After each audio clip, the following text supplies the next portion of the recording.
نہیں، حضرات صحابہ رضی اللہ اجمعین کی عادت تھی، چاہے کتنا ہی اچھی چیز دل کو اچھا لگے اور جو کتنا ہی اچھا معلوم ہو، کتنی ہی پسند ہو، لیکن وہ اللہ کے پیارے نبی صلی اللہ علیہ وسلم سے پوچھ کر کرتے تھے۔ تو انہوں نے کہا کہ میں یہ کام کروں گا لیکن اللہ کے پیارے نبی صلی اللہ علیہ وسلم سے پوچھ کر کروں گا۔ تو وہ جماعت سے مدینہ پاک کو واپس آئے اور انہوں نے آ کر کہا کہ اللہ کے نبی صلی اللہ علیہ وسلم، ہم فلاں علاقے میں جماعت میں گئے تھے، بڑا سرسبز و شاداب علاقہ، پرسکون علاقہ ہے، بڑا ٹھنڈا علاقہ ہے، جی چاہتا ہے کہ وہیں زندگی گزار دو اللہ اللہ کرتے ہوئے، عبادت میں زندگی گزار دو۔ تو اللہ کے پیارے نبی صلی اللہ علیہ وسلم نے کیا فرمایا؟ اللہ کے نبی صلی اللہ علیہ وسلم نے فرمایا کہ اللہ کے راستے میں تھوڑی دیر نکلنا 70 سال کی نفل نماز سے افضل ہے۔ 70 سال کی نماز سے افضل بتایا۔ یعنی اللہ کے نبی صلی اللہ علیہ وسلم نے دیکھا کہ میری یہ امت ایک جگہ بیٹھنے کے لیے نہیں آئی ہے، ایک جگہ کونا بیٹھ جائے، کونے بیٹھ کے بس اپنی عبادت کر لے، اپنی نماز، اپنا ذکر، اپنی دعا۔ یہ تو ساری انسانیت کی ہدایت کے لیے، قیامت تک آنے والے انسانوں کی ہدایت کے لیے آئی ہے، تو ایک جگہ بیٹھے گی تو ہدایت کیسے پھیلے گی؟ تو اس لیے آپ نے اس وقت میں جب انہوں نے اپنی چاہت بتائی تو آپ نے کیا بیان کیا؟ یہ اللہ کے راستے کی فضیلت بتائیں کہ تم جس چیز کو چاہ رہے ہو وہ اللہ تعالیٰ اس کے راستے میں اس سے اونچا ثواب تم کو دیں گے۔ فرمایا کہ تھوڑی دیر اللہ کے راستے میں نکلنا 70 سال کی نماز سے افضل ہے۔ فرض نماز تو 5 وقت پڑھی جاتی ہے، نفل نماز آدمی پوری رات پڑھ سکتا ہے، پورا دن پڑھ سکتا ہے مکروہ وقت چھوڑ کر۔ گویا کہ آپ نے فرمایا کہ آدمی 24 گھنٹے نفل نماز میں لگا رہے، 70 سال اس سے افضل و بدتر کیا بتایا؟ اللہ کے راستے میں تھوڑی دیر نکلنا۔ یہ کیوں؟ اس لیے کہ آدمی چاہے 100 سال نہیں، 1000 سال نہیں، 10,000 سال بھی کونے میں بیٹھ کے عبادت کرے تو بتاؤ کتنے لوگ جنت میں جائیں گے؟ ارے کتنے جائیں گے؟ صرف اس کا ایک اپنا مسئلہ حل ہو سکتا ہے زیادہ سے زیادہ، وہ بھی اللہ چاہے تو۔ اسی لیے حضرات صحابہ رضی اللہ اجمعین کو اللہ کے نبی صلی اللہ علیہ وسلم نے اس محنت پر پہلے دن سے کھڑا فرمایا، اس محنت پر پہلے دن سے کھڑا فرمایا کہ جو ایمان لے آئے وہ اس محنت پر کھڑے ہو گئے۔ مکے اور مدینے کی عبادت کتنی بڑی عبادت ہے کہ مکے میں ایک نماز 1 لاکھ کے برابر اور مسجد نبوی میں 50,000 کے برابر، کتنی بڑی عبادت ہے۔ اور اس سے بڑی چیز اللہ کے پیارے نبی صلی اللہ علیہ وسلم کی صحبت اور آپ کے پیچھے نماز پڑھنا، سید الانبیاء نبیوں کے امام اور نبیوں اور رسولوں کے سردار کے پیچھے نماز اور ان کی صحبت میں رہنا کتنا بڑا کام ہے۔ لیکن اتنی بڑی چیز کو بھی قربان کر کے گئے اللہ کے راستے میں، اللہ کے راستے میں نکلے کہ حضرات صحابہ رضی اللہ اجمعین کی اس قربانی سے اللہ نے ساری دنیا میں ایمان اور اسلام کو پھیلایا۔ اس لیے اللہ نے اس امت کو ایک بڑے مقصد کے لیے پیدا کیا۔ وہ مقصد کیا ہے؟ دین کی محنت کے لیے، اس دعوت کی محنت کے لیے۔ اس لیے اللہ تعالیٰ نے قرآن میں انبیاء علیہم السلام کی دعوت کو بیان کیا۔ قرآن کے 2 حصے، ایک حصے میں اللہ نے احکامات بتائے، لیکن اس کے دگنا 2 حصے نبیوں کے قصوں کو بیان کیا۔ نبیوں کے قصے، انبیاء علیہم السلام نے کیسی محنت کی، لوگوں کو کیسے سمجھایا، ایک اللہ کی طرف کیسے بلایا، توحید کی طرف، ایک اللہ سے ہونے کا یقین دلوں میں کیسے، اس کی طرف کیسے بلایا، دین کی طرف انہوں نے کیسے دعوت دی۔ حضرت ابراہیم علیہ السلام کا قصہ بیان کیا۔ حضرت ابراہیم علیہ السلام نے قوم میں جا کر عوام میں بھی محنت کی اور گھر میں بھی محنت کی، اپنے والدین کو بھی سمجھایا اور یہاں تک کہ بادشاہ تک گئے، نمرود تک گئے، اسے بھی سمجھایا، اللہ کی طرف بلایا۔ حضرت موسیٰ علیہ السلام کا قصہ بیان کیا کہ حضرت موسیٰ علیہ السلام نے کیسے دعوت دی۔ حضرت موسیٰ علیہ السلام نے ایک طرف تو بنی اسرائیل کو سمجھایا، ان کو دعوت دی اعمال کی طرف، صحیح ایمان کی طرف، عقائد کو صحیح کرنے کی طرف، نمازوں کی طرف، اخلاق کی طرف دعوت دی۔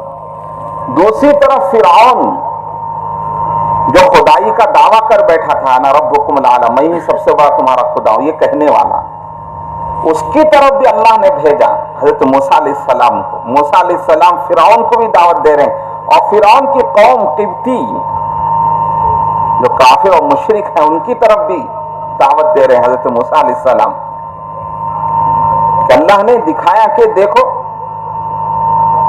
کیا نبیوں نے کیسی محنت کی، حضرت موسیٰ علیہ السلام نے فرعون کو کیسے دعوت دی اور بنی اسرائیل کو کیسے سمجھایا۔ حضرت شعیب علیہ السلام کی دعوت، شعیب علیہ السلام تاجروں میں اور بزنس مینوں میں، دکانداروں میں آ کر محنت کی کہ کاروبار میں اللہ کے حکم کو زندہ کرو، سچائی امانت دار سے تجارت کرو، کہ اللہ نے نبیوں کو بھیجا اور انبیاء علیہ السلام نے آ کر ہر طبقے میں محنت کی اور ہر جگہ پر محنت کر کے سمجھایا۔